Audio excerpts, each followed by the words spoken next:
graph the function f, g, and f plus g on the common screen to illustrate graphical addition, where f of x equals x and g of x equals sine of x. The third function that we will graph is the sum function, where f plus g as function, f of g of x is, by definition, f of x plus g of x, which is x plus sine of x. So we will end up with three different graphs.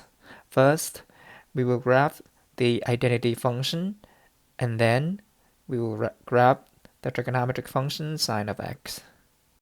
What we have here are the graphs of y equals x, y equals sine of x, and y equals x plus sine of x for positive x only. X plus sine of x is the addition of x and sine of x. We can demonstrate the graph of the sum by observing a few points. When x equals pi, f of x equals x, so f of pi equals pi, which is right at the height.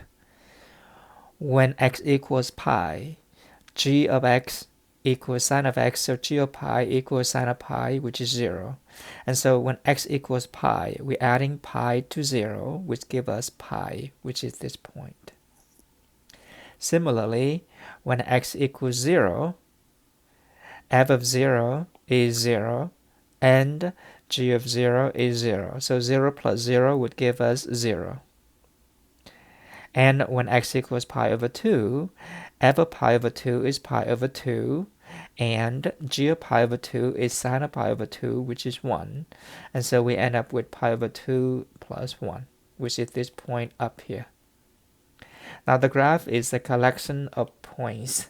So what we have here is at any point x, we add the green function to the red function to end up with a new height.